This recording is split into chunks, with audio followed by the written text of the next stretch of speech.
Halo, Ashama, kam jirtan? Assalamualaikum warahmatullahi wabarakatuh. Bakka jirtan hundatti nagaan isinii hawwa. Seenaa sheer walii godhaa. Wanni kun sagantaan irraa tuni afaan faajjii seenaa ijaarsa Itoophiyaa laalchisee waan dhiyeenya kana miidiyaa irraa kaka'aa jiru akka deebisaa ta'uu fi dhaloota hubannaa dhaloota kanaaf akka ta'uuf sagantaa dhiyaate waan guddaa irraa baratan jedhee yaada. Itti dhiyaadha. Dhuguma Itoophiyaan kasabaaf sablammoonni walii galanii ijaaranii jaalalaa fi fiqiriidhaan wajjin jiraatan immoo biyya haala kamiin ijaaramte karaa namoo tokkummaan uummanni fuulduratti deemuu danda'u karaa akkamii waan jedhu irratti yaada wal jijjiirraa.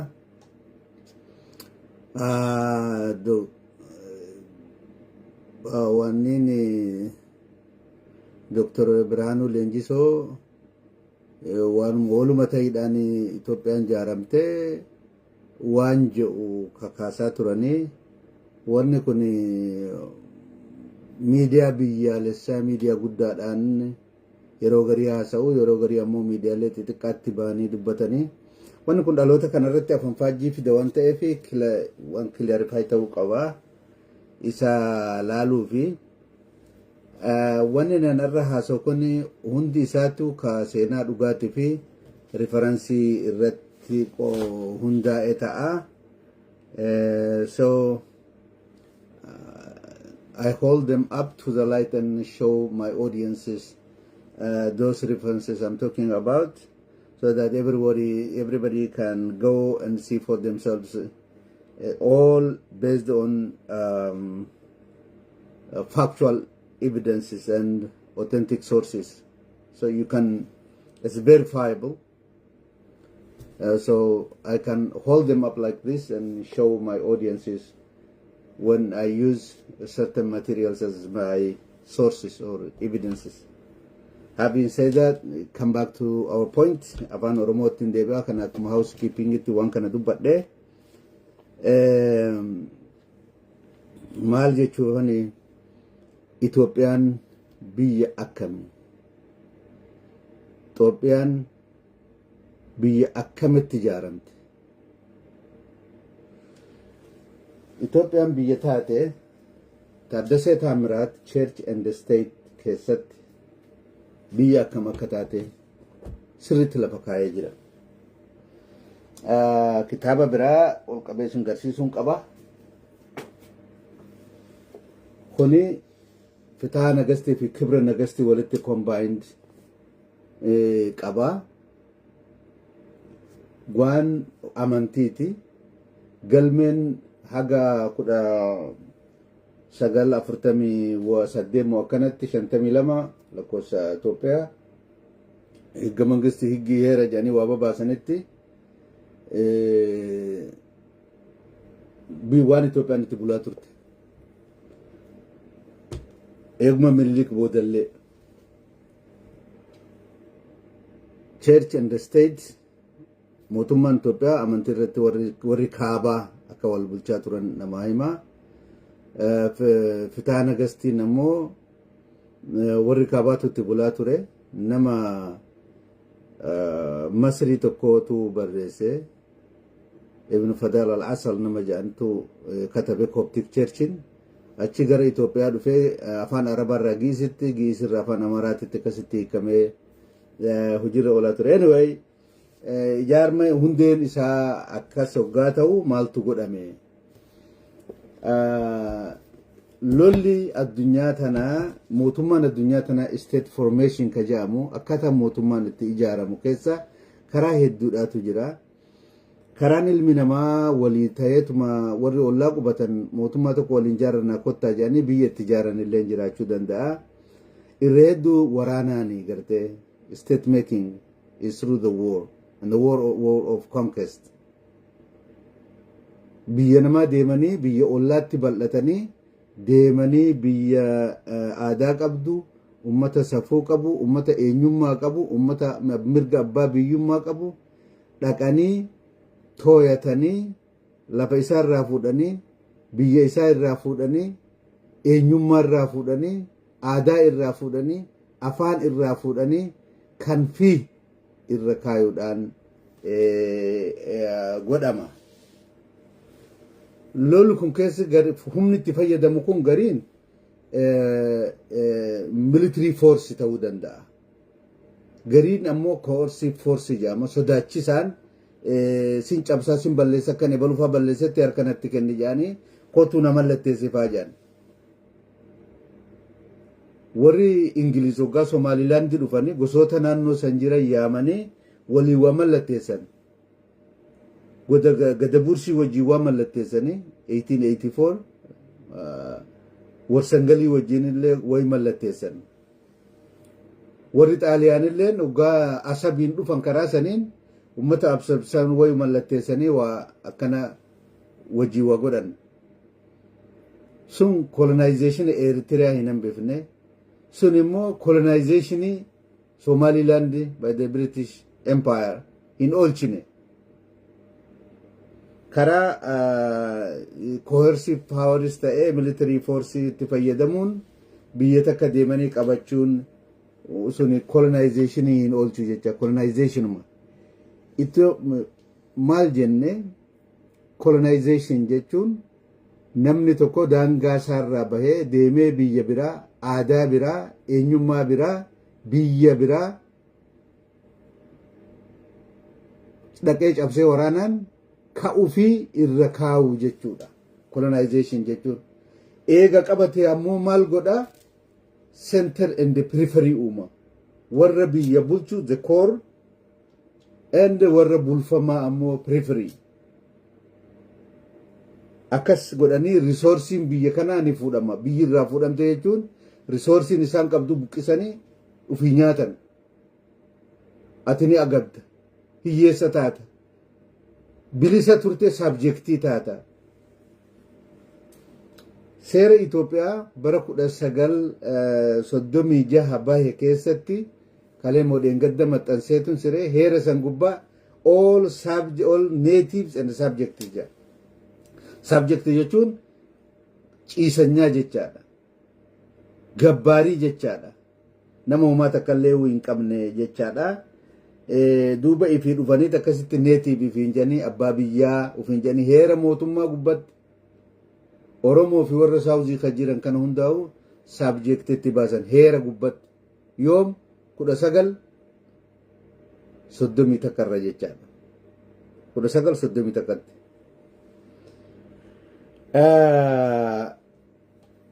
Processni isaa akkamitti jalqabe?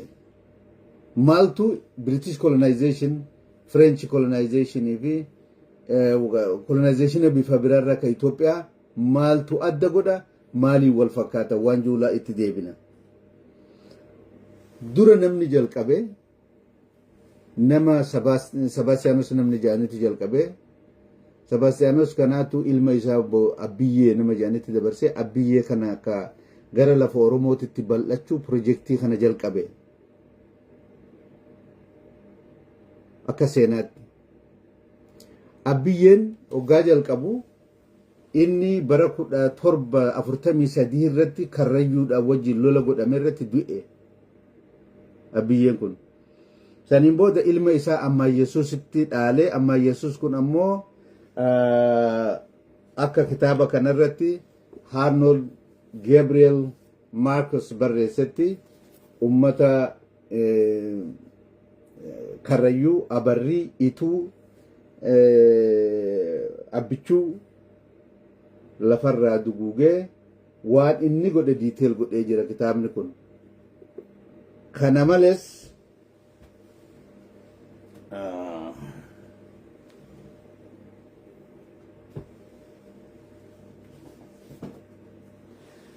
ka Profeesar Muhammad Hassan barreessan kitaabni kunii fi ka kana duraatilleen rakkoo kana akka gaariitti ibsaa jechaadha. The Oromo and the Christian Kingdom of Ethiopia kitaabni joka Profeesar Muhammad Hassan barreessan illee waa hedduu ibsa. Egaa maalin jedhee funtana nama biyya jedhan kana ka territorial expansionii kana jalqabee ummata Oromoo lafarraa duguuguu eegalee akka hiree ta'ee bara 1743 irratti ummanni Karrayyuu nama kana hin ajjeesan. Abbaa torbaffaa Minilik.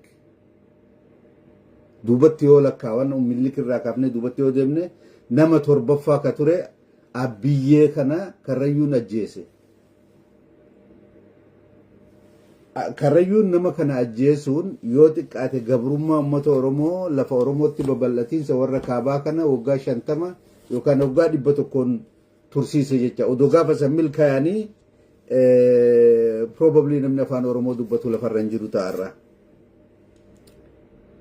Eega inni jalqabe inni ni du'ee maal ja'a lafa amma kunoo karaa Doqaaqetti fi Dabra Biraan iddoo lama jiru ummanni Oromoo afaan Oromoo dubbatan hundinuu they are virtually decimated in badan jala farra dugugani ja in balleesse ja namni sun achirraa inni hoggaa amma Yesuus gaafa du'ammoo ilma isaa Asfaa Hosam nama jaantutti dabre haga dandeessun illeen Oromoo irratti waan ofe inni duunaan ilma isaa Hosan Saggad nama jaanii itti dabre sun in du'ee hoggaa inni du'e ilma isaa akaakoo Minilik nama Sahla Sillaasee jaanii itti dabre jechaadha.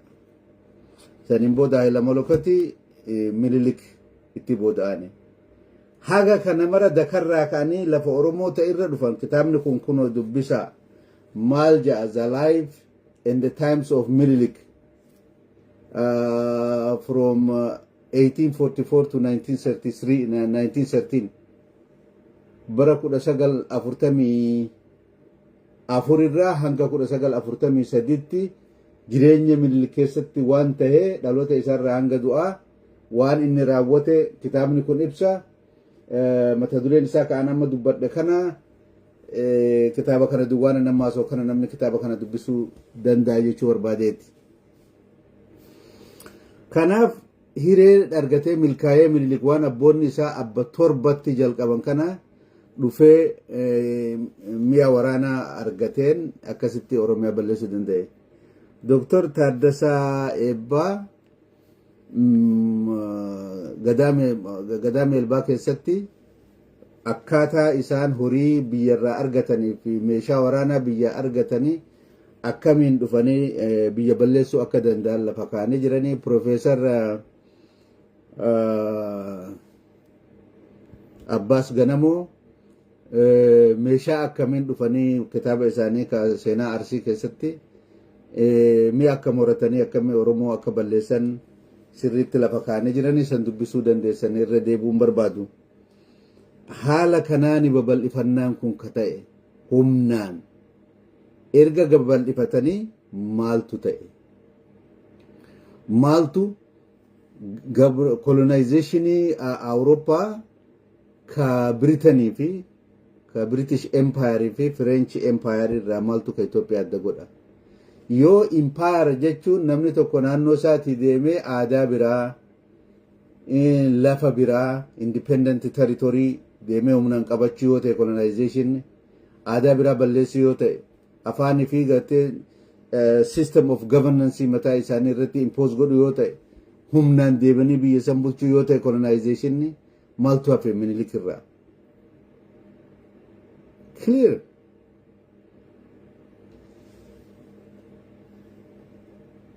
Biyya Oromoo kanarratti wanni fe'ame Oromoo fi saboota biraati irratti wanni fe'ame maal?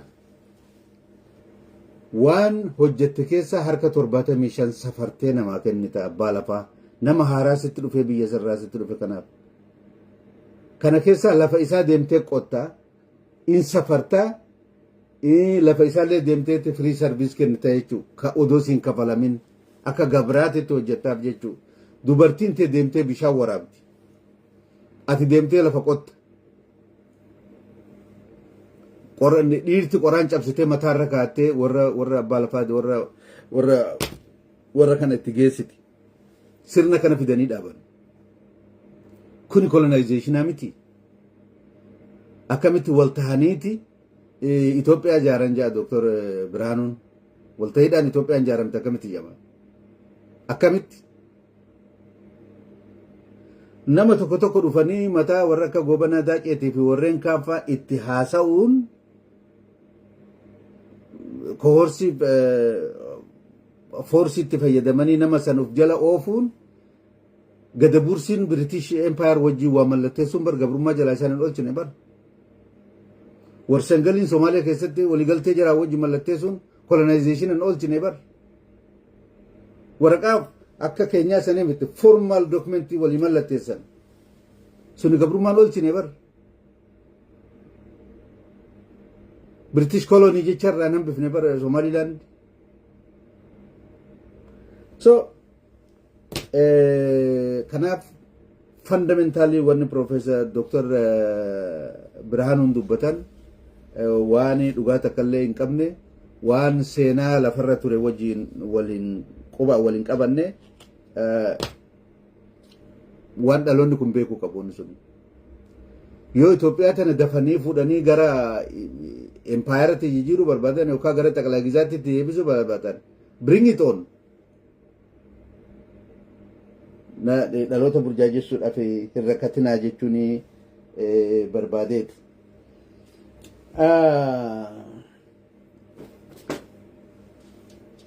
Ras Immiruu Haayila Sillaasee dubrii Haayila Sillaaseeti maqaan abboota maqaan Haayila Sillaasee jechuun wal jara adda addaati jarri tokko miti.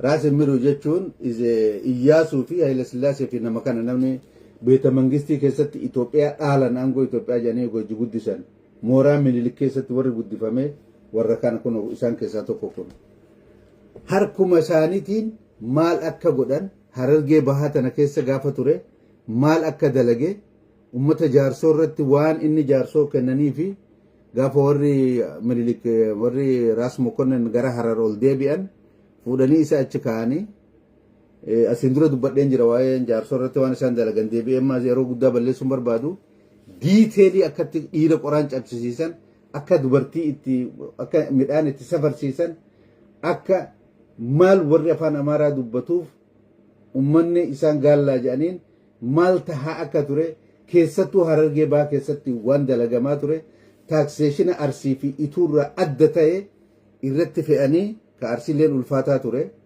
haa ta'u ammoo ka hundarra ulfaatu irratti fe'anii waan Harargee bahaa ammaa tana godhan diiteel isaa lafa kaa'ee jira. Kitaabni na bira jiru kun hin dhuumu. Kun immoo ka wanniiti ka Asmaa Gorgisi. Waanuma na bira jiru isinitti ol qabee fixuu hin danda'u. Haayila Sillaasee's War by Tony McClure. Amma kanaan isin rakkisu kitaaba isinitti ol qabaa olee numa naasa'a. Duuba kanaatu hojjetame. Mareet Laaraashiin jijjiirraan Mareet Laaraashii sun kana hunda hambise jechuu dandeenya. Egaa feerii ture fiqiriin jiraatanii sabaaf sablammoonni mootummaa Gobanaa wajji walii galaniiti karaa nagayaatiin Harargee malee Arsii malee bakki lolli itti ta'e biraatu hin jiru. Wanni hundinuu karaa nagayaatiin ta'e Itoophiyaa walumaan ijaaran Minilikisii warri keenyallee Minilikii wajjin deemanii ijaaranii maal waan jedhu haasa'e Dr. Birhaanuun waan dhugarraa fagaate. Gobanaan Oromoo wal lolaa ture. Warra galaanitti irratti qawwee fi kana argatee inni moohuudha laafaa see dubbiin itti fakkaate dhaqee amantii kiristaanaa fudhatee booda warra rabbi shuume ta'uu isaanii fudhatee dhuguma rabbiitti sin shuume je'ee fi sagadee fi dura deemee afaan Oromoo dubbataa Gobanaan goota wanni namni hundi haaluu hin dandeenye nama lolaati smart akkatti diina rukutuni beekaa. Minilikii odoo isin argatanii Itoophiyaa tokko godhuu hin danda'u. Is a war machine. Ruthlessly warra kibbaa uummata gurraachota wanni dhaa kana hunda isaattuu harka kennisiisee sun waan haalamuu miti. Haa ta'u malee immoo waa tokkollee qabaatee oduu hin taane du'allee du'a saree du'e oromollee akkasitti fidee sirna kana jala galchee sanarra akka nama biyya nu jaare waan jedhutti akkasitti fudhanii waan faarsan hin qabu biyya ijaaruu fi biyya ijaarsiif jechuun maal jechuudha dura state formation and state building projektiin Itoophiyaa dhugaadha karaa lolaatiinis ta'u Itoophiyaa biyya amma jaamtutu ijaaramtee jette qooda minilikii fi goobanaa fi warroonni biraa kennaniin it is formation of authority is defended against foreign powers biyya tana tursiisuu jaaruu fi tursiisuu keessatti gatiin kafalamee jira sun dinaay godhuun hin danda'amu sun dhugaadha sun gatii kafalee jira Oromoon garuu kana waan ta'eef state formationiin ijaarsi mootummichaa ijaarsi sirnichaa qajeelaadha biyyitun biyya teenya abboonni keenya waan hojjetan irraa fuunee uf dura deemnaa jechuun qajeelaa miti state formation jechuun mooraa horii akka horiitti mooraa ijaaran dallaa keessatti horii ijaaranii mooraa keessatti horii ittifatan achi keessa bula achi keessa bobbaafatta achitti deebitee galfatta mooraa jechuun state formation jechuun biyyi sun haga gara state building projectiin sun gara formation irraa gara building itti deemtutti jedhu Itoophiyaan haga amma state formation keessatti stuck taatee jirti haqa badee jira achi keessatti deemanii gaafa dhufan san aadaa balleessanii eenyummaa balleessanii seenaa balleessanii biyyallee nama dhiisiin nama biyyallee maqarraa jijjiiranii wanni kun cufti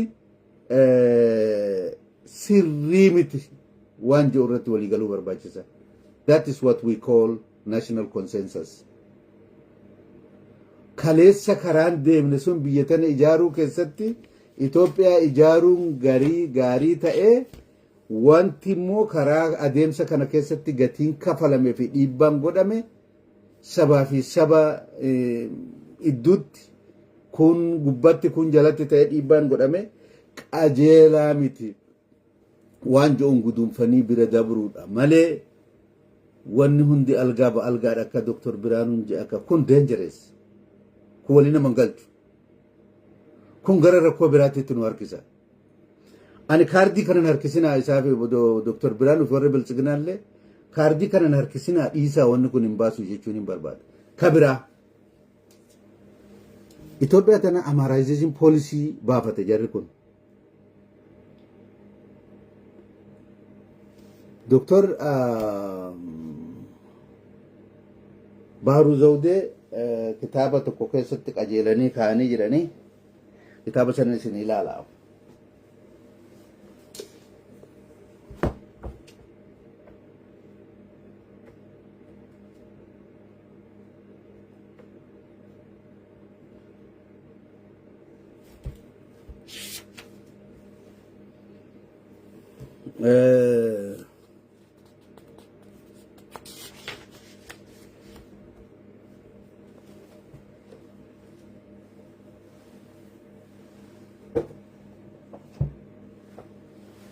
kunoo kana maal jaa kitaabichi mata dureen isaa maal jaa the pioneers of change in Ethiopia the pioneers of change in Ethiopia kitaaba kana keessatti akkamitti Oromoo akka Christianize akka godhan akkamitti wataadara keessatti akka Oromoo guddinaan fidan akkamitti akka afaan Amaaraa Oromoon akka dubbatu akka godhan akkamitti Itoophiyaan tun afaan tokkicha yoo dubbatte malee hegereeshii qabaachuu akka hin dandeenye diiteelii lafa kaanii Minilik nu garsiisee jira fakkeenya nu ta'ee jira Balcha Abbaan Absoo Amaara godhanii Gobanaa Daacee Amaara godhanii Gabayyoo Gurmoo Amaara nu godhanii Minilik fakkii nu kaayee jira akka fakkii kanaatti gara wataadara jeneraala fi kanatti Oromoota olfinnee dubartii Amaaraa akka fuudhan afaan Amaaraa akka dubbatan goone so orthodox Christianity qabatanii akka deeman godhuun hedduu nu gargaara. Kanaafuu amaarization policy kana baafneetiif na jedhi hayyuun kun qo'atee Haile Sillaaseen gara biyya Faransaay ergee nama kana Tadlaa Hayilee nama jedhamu deemee education policy keessatti akkamitti akka amantii kiristaanatii fi wanni amaarization akka babal'isan Faransaaytu biyya saba hunda balleessee tokko uume. Kanaafuu state akka Faransaay Itoophiyaan akka taatu afaan Amaaraa ta dubbattuu fi taammoo amantii ortodoksii qabdu akka taatu qoratee akka deebi'u erganii waan fide deebi'ee mootummaa Haile Sillaasee kennee state education institution keessatti wanni sun kaayamee by design nama amaaressaa turan. Kuno kitaabni The Pioneers of Change in Ethiopia Professor Baaruu Zawudeeti kan barreessan. Duuba ofirraa haasawaan jiru isin jechuu kiyya. Amma lafaa ol kaanii nam tokko lakki kanaa miti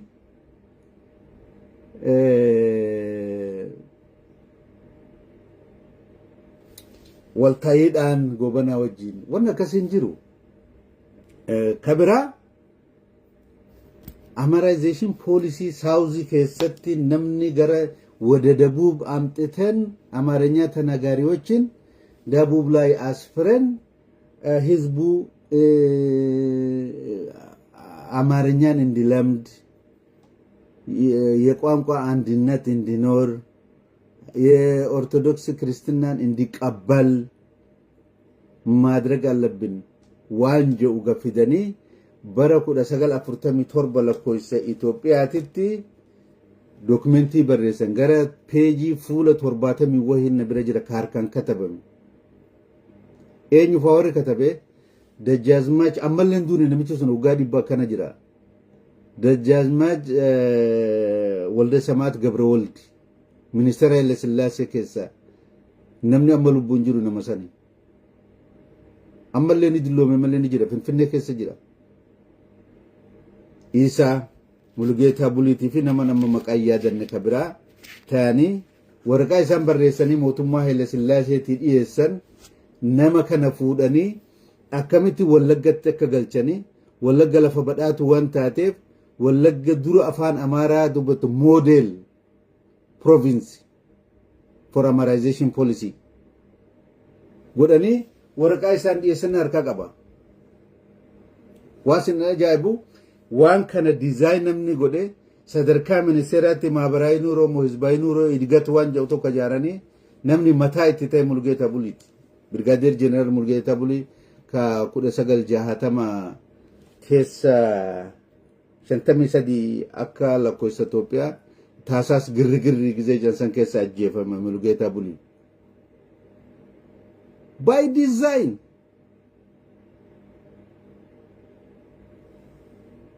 nama kana wallagga qubsiisuudhaafi deemanii jaarsummaa warra west Amerikaa fi Ingiliz kadhatee dhabnaan deemee Marshal Tito jedhanii namicha tokkotu jira kan Yugoslavia saahiba isaati isaa wajji walta'ee Soobeetirraa warri sun sooshaalizimiidha gizeessanii ta'ullee jaarsummaa karaa Marshal Titootiin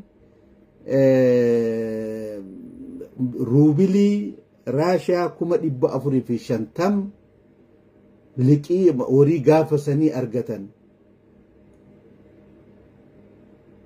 wallagga depopulate godhuudhaaf wallagga amaraayis gochuudhaaf guututti horii liqii gaafasan argame kanaan warra kaabaa fidanii wallagga irra qubsiisuudhaaf wallagga afaan amaaraa akka dubbatu dura lafti badhaatu waan taateef misooma warri kaabaa dhufe akka irratti jabaatan horii deeggarsa liqii biyyattiiti warri afaan amaaraa dubbatu liqii sabni Itoophiyaa kafaluun akka dhaqanii wallagga irra qubatan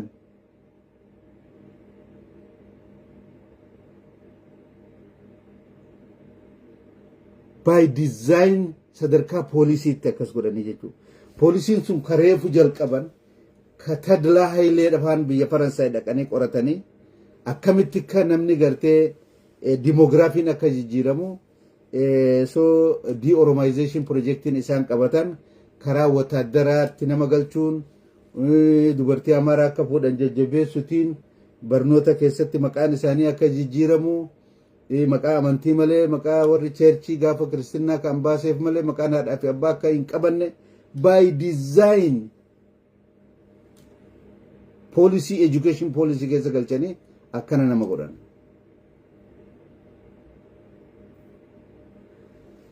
Gaafa kana paarlamaa Itoophiyaati irratti sagantaa kana dhiyeessan sadarkaa guutuu biyyatti warra kaabaa Gojjamii fi Gondarii fi lafa hafte keessaa fidanii Tigreelleen afaan kuush barachuu waan hin dandeenyeef jedha. Dokumentii jaabar kitaaba gubbaa jira waan siyaasa kitaaba Profeesar Baharuu Zawdee kana gubbaa jira. Warri Tigrootallee dafanii afaan kuush hin baratanii itti ulfaataa kanaafuu dhaqanii yoo Wallagga Amaaraa wajji safaran human qabu ni taa isaanillee Amaaratti dabalanii haa deemanii ortodoksii kiristaanitti bal'isuu irratti ni gargaaranii waan jiru dokumentii gubbaa jira. Kitaaba kana gubbaa jira keenya.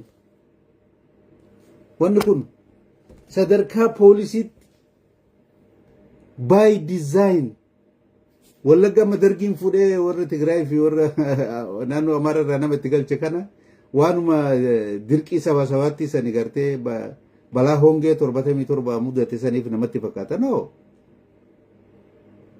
Poolisii jaraasan fuudhanii achirra kaayan poolisii anamma isinii mutana fuudhanii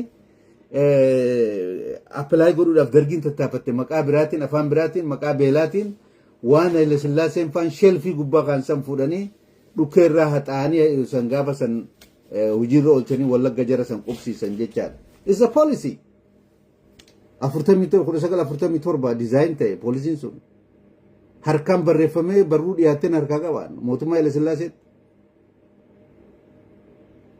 Odoo ilmaa dheeressaatiif ta'uu baate gaafa san Wallagga ta duraa taateeti kakaayamte. Isteeta dura provinsii dura kutaa jechuu kiflaagarii dura Amaaraw taate. Itti aanee Gujii lafa Gujii Sidaamoo gaafa san Sidaamoo dabalatee Sidaamoo kiflaagarii jedhanii gaafa sanii lafa amma Gujii tanaa fi lafa Sidaamaa Baalee Arsii fi Carcar lafa itti aananii isaan sadarkaa lammataati irratti warra afaan Amaaraa dubbatu qubsiisuudhaaf tattaafatan ture. Yaada lafa kaan ture. Maaltu isaan mudatee Rabbi nu oolchee waan sanirraa Haile Sillaaseen godhuu danda'a ture. Yilmaa dheeressaatiin Rabbi uummata Oromoo kanaaf saboota biraallee baase. Warri hundi qabsoo bakkuma irraa jalqabdee kaaftee achi sanuma dubbatti ilmaa dheeressaa hoggananii footoo isaa maxxansee ani galataa fi goota jee yeroo nan haasa'u ati maal waan biraa natti kaasan na jalatti barreessan. No. Abbaan qabsoo sabaaf sablammoota Itoophiyaa diddaa sirna Haile Sillaasee namni jalqabe inni dura ilmaa dheeressaati. Wallagga akka Amaarization policy Wallagga irratti ta'e namni oolche ilmaa dheeressaati. Amaarization policy Gujii fi Sidaama irratti aggaame ka Baalee fi Arsii ka Carcar namni oolche ilmaa dheeressaati. Full stop. Odoo ilmaa dheeressaatiif ta'uu baate hundi keenya irraa afaan Amaaraa dubbanna afaan Oromoon dubbannu. Kana namni beekuudha qaba. Akkamitti fuudhanii paarlaamaa gubbatti dhiyeessanii namni dokumentii san dhiyeesse Mulugeetaa Buliiti. Jaarsi TV irratti haasa'ee jira dhaqaa laala. Eenyu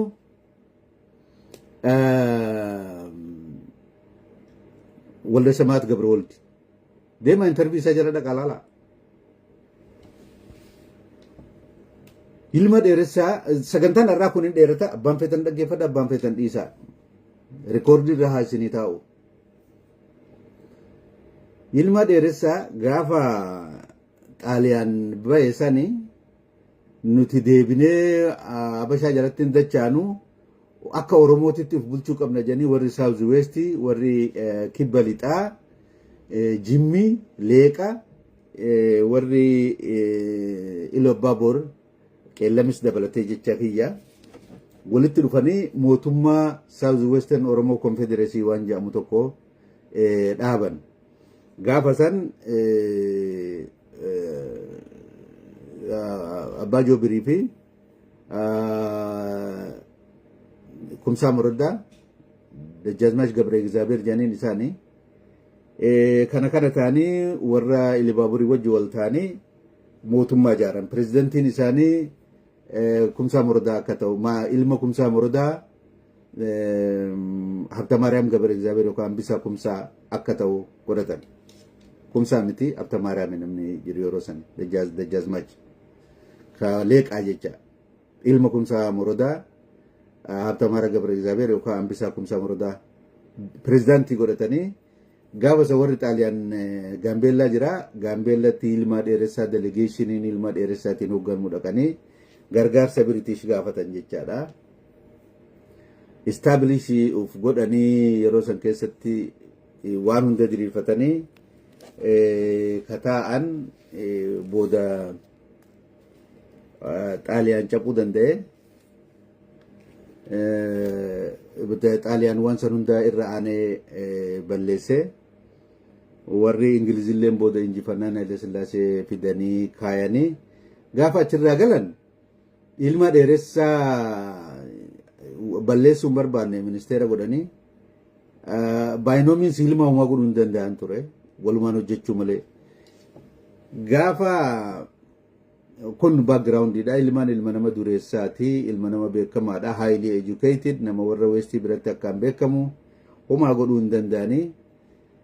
Mootummaa Haile Sillaasee caalaa ilma dheeressaatu dhageettii qaba mootuu warra alaa biratti. Warra British Somaliland birattis Ameerikaa fi Ingiliz birattis isaan dhageettii qaba. Homaa godhuu hin danda'an ilma dheeressaa. San caalaa waa godhuu danda'a osoo barbaade ilmaan.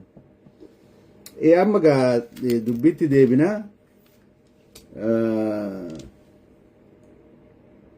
Haasaa dheeraadhaan sagantaa tokko keessatti walitti qabee haasa'uudhaaf hedduu walitti dhiphisee mate waan hedduu haasawa tokko keessatti xumuruudhaaf achi bahee tuqaa jira.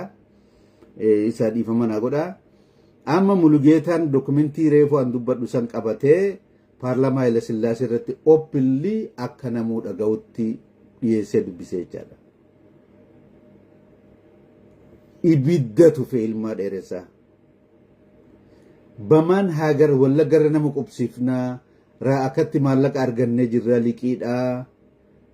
Wallaggarra qubsiifnee namni afaan waraqaan akkana jetti. Na harkaan qaba waraqaa. Hizbuu indi salaxin. Amaariyoo keessa qubatee in salaxanan jecha. Amaarinyaa ቋንቋን እንዲለምድ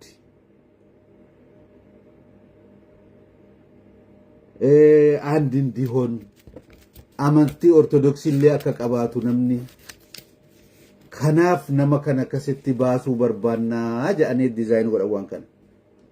Ilma dheeressaa waan jedhan beektu በማን ሀገር ላይ ነው ማንን አምጥታችሁ የምታሳፍሩት? ኃይለ ሥላሴ dura dhaabbatee kun lafaa miti. በማን ሀገር ላይ ማንን አምጥታችሁ ልታሰፍሩ ነው ጀን? ፓርላማን Haile Sillaasee ni diigame. Warri Walaayitaa lafaa kaanii iyyan isaan illee saawuzii kana keessa jiran waan ta'eef. Warri Somaalee lafaa kaanii iyyan. Somaalee yoo akkana fiddan nuti caakkaa seennee daggala seennee lollaa'u jedhanii OLF jaarma jaa'u tokko jaaran. OLF Ogaden Liberation Front. OLF ABO ka Oromoo kanaa miti. Gaafa san jaarmaa duraa achirraa bahaniiti isaan illeen waan fadhiidota akka ta'u OLF jedhamtu ijaaran sababa kanarraa kaka'aniin. Warri Eertiraatii fi Tigraay illeen Eertiraalleen wanniin isaanii asirraa federeeshinni haa jiraatu malee hundeen isaa laafin sabni Itoophiyaa mootummaa Haile Sillaasee irratti ka'uun dubbii ilmaa dheeressaa kana booda. Warri naannawa gujiititti deemaa asirraa isin maal asii qabdanii miti jedhanii lafarraa akka ka'an warri abbaa lafaa jajjabee waaqoo fa'aatti ka'uun yaa'ii tanarraa sababa xalayaa nama deebisanii qubsiisuu kanarraa sakandi feezii irratti dhufa ture wallagga booda ka naannawa gujiitii fi sidaamaa kuni suni waa qofa affekti godha ture lafti naannoon suni. So akki waa qofaan daggala itti seenan illee waan kanarraa ka'a jechuu barbaadeeti. Ilmaan waan taphaan goone saba Itoophiyaatiif Oromoo qofaa miti. Gaafa sani guyyaa tokkicha sani Haayile Sillaaseen ka inyaas maanneninna ati Oromoo balleessuuf deeman jettee kanu shakkitu ani hoo Oromoo miti jechuu itti fedhe guyyaa tokkicha san ilmaa dheeressaa hudhee as qabnaan Haayile Sillaasee afaanii baatee jaama.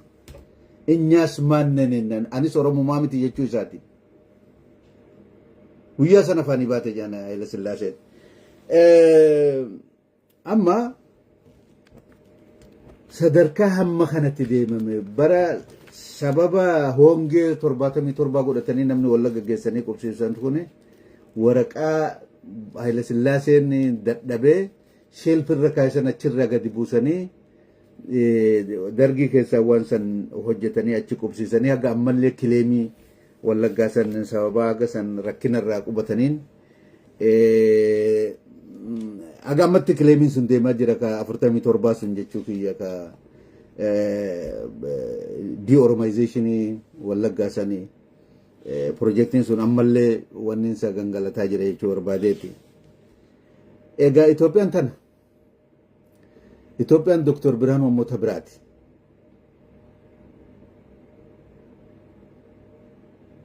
Kanaafi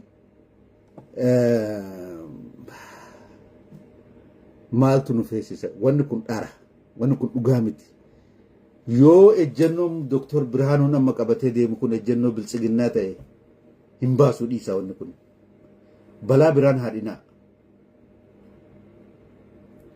waan biraan haadhinaa dhiisaa waan kana odo haatu lukkuun haaduu fi hin qaltu baaftee jette Oromoon biyyi tun gahaa rakkattee jirti social problemin biyya tanaa hedduu hamaadha. Uummanni kun nyaatee bobba'ee nagaan galuu dadhabe, nyaatee dhuguu dadhabe, korrapshinni biyya tana keessatti akka isin faarsitanii miidiyaan nutti himtan karaa miti. Uummanni kun kana caalaa baachuu hin danda'u. Sodaan waraanaa akka gaaddii duuduumessa mataa gubbaa nu jirti. Dhiisaa waan biraan gangalchina waan kana. Yoo yaada Dr. Birhaanuu ta'e homaa miti. Yoommoo yaa waan biltsiginnaan qabattee deemtu yoo ta'e wanni kun daafaansaa guddaadha. Waan kana gangalchina dhiisaa. What is the way forward? Kamitti of dura deemuu dandeenya? Karaan of dura deemuu itti dandeenyu as keessaa baanee tokkumaa fi tokko qofa. Wanni asiin dura dalagame kun miidhaa sabootaa fide, miidhaa aadaa fide, miidhaa eenyummaa fide, miidhaa hedduutu ture. Sirna dabre keessatti waan jedhu documentii official documentii gubbatti agreement irra dhufuu qaba national consensus sanirra ga'uu qaba uummanni Itoophiyaa yoo qaamni tokko keessaa didallee dokumentoonni sun fuudhamtee gara uummataa deemtee official position biyyattii ta'uu qabdi kan nama tokko odoo hin taane sanin ba that is part of the reconciliation process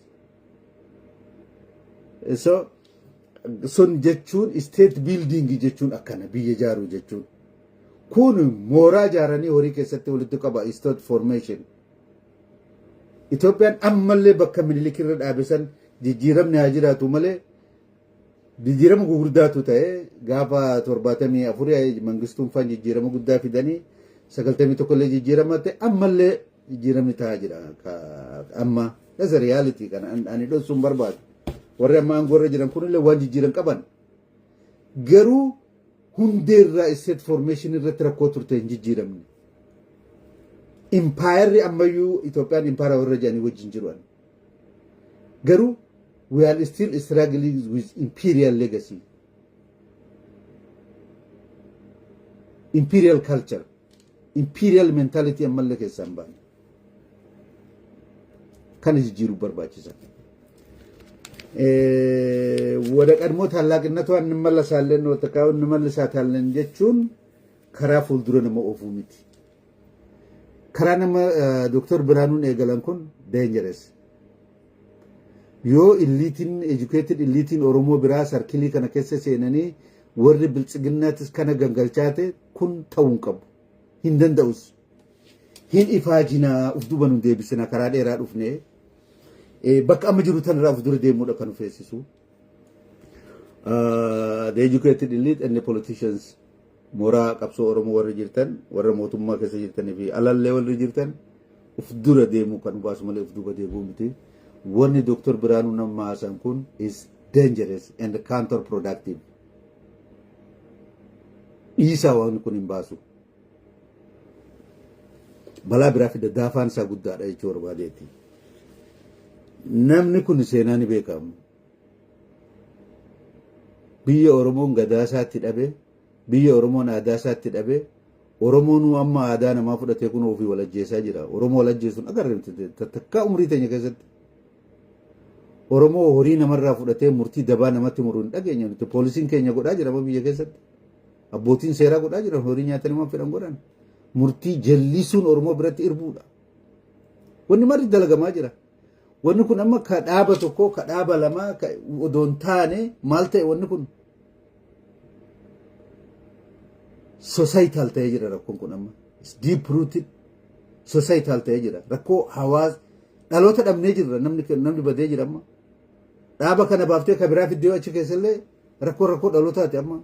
Korraapti taanee jirra. Haqa malee wal ajjeesuu barannee jirra. Societal problem ta'ee jira already.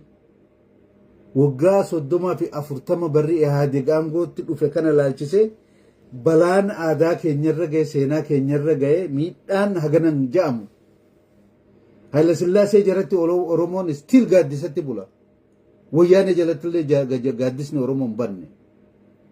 Oromoon karaatti ba'ee waliin ajjeesu rasaasa walitti dha'ee. Oromoo akkasaa amma biyyatti dhalate keessatti nama abbaaf haadha beeku Oromoon rasaasaan dha'ee wal ajjeesaa jirra. Already biyyi tun dandamatti nama dirmatuuf feeti.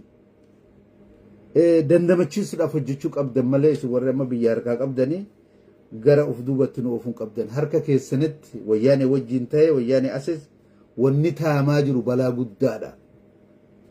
Wanni kana saba kana mudate baay'ee badaadha. Waan Minilik Haayila Sillaasee Mangistuu Hayilamaariyaamii fi Mallas Zeenaayii combined hin ta'in harka keessanitti waggaa 7 keessa ta'ee jira. Saamichi yeroo waggaa 8 kana keessa. Namni kamarratti karaa gubbaa qabamee milishaan abbaan fedhe karaa keessaa qabee nama ajjeesuun bara kana agarre. Wanni amma eegaltan kun hin baasuu dhiisaa. Biituun rakkoo guddaa qabdi. Waraanas yoo ta'e geopolitical tensioniin kunoo akkasitti overheat ta'ee nama balaa guddaa dorrobaa jira. Rakkinni keessaa ka hidhattoota adda addaati wajjin jiru hin jira. Hiyyumti ni jira. Developmentiidhaaf waan isin gootan ani dinaa hin godhu. Magaalaa Finfinnee tolchuu, magaalota tolchuu, qamadii karaa agricultural mechanization fi dhijibbaa ta'u godhamaa jiru. I don't deny. Jijjiirama ta'amaa jiru. Garuu populationiin Itoophiyaadhaa peesii amma misoomni itti deemaa jirre isin jettan kana bira kutee jira. Duraan exploded ta'e uummanni Itoophiyaadhaa guddatee wasanaa ba'e. Waan xixiqqaa asiif achitti godhaniin waan uummanni kun hedduu baay'eedha uummanni isaa. To'annaarraa bahee jira heddumminni uummata Itoophiyaa. Waan hojjanne isin jettan kun waan lakkoofsa uummata kanaa wajjin walgituu miti. Fagoodha. Bara gadaa keessanii qaan hokkan of doon taa'in akkatti double digit guddanne maal jecha balaan kun hundi bara wayyaanee illee nurra ture. Sanillee keessuma turtan isinii. Ammallee taanaan uummanni isaan gadiin irra inneen guddate. So rakkinni beelaa ni jira, rakkinni bulchiinsa gaarii ni jira, lakkoon korraapshinaa, ka murtii haqaa dhabiinsaa, ka lubbuun namaa gartee wabii dhabdee akka malee kararraa namni qabee milishaan nama ajjeesu, rakkoon hidhattoota adda addaati wajjin keessaa wal lolu, geopolitical tensioniin ollaa keenyaa fi fagoorraa nurratti aggaammatu akka malee uummata kanaaf sodaa uumaa jira. Haala kana jala teessanii waan balaa biraa fiduu danda'u. Carelessly akkaataan Haayila Sillaaseen itti Federeeshina Eertiraa balleessee rakkoo kanaaf biyya saaxile akka amma isin itti deemtan kana. Wanni kun balaa qaba. Daafaan isaa guddaadha. Hin baasu dhiisaa. Dhugaamillee miti. Dr. Birhaanuu obboleessa keenya wanni amma eegalte kun waan balaa guddaa Itoophiyaafis yoo waanuma ati yaaddu qofa ta'e yaada kee yaadumaa morminaa uumaa rakkinaa miti. Yoo immoo official positionii bilchiginnaa ta'e ammoo daafaansaa hedduu badaadha. Of duuba nu deebisaa. Biyyi tuni Itoophiyaanis ta'e sabni Oromoo hundinuu sabnoonni Itoophiyaa keessa jiran kan isaan feesisu gara duraa achi deemudha.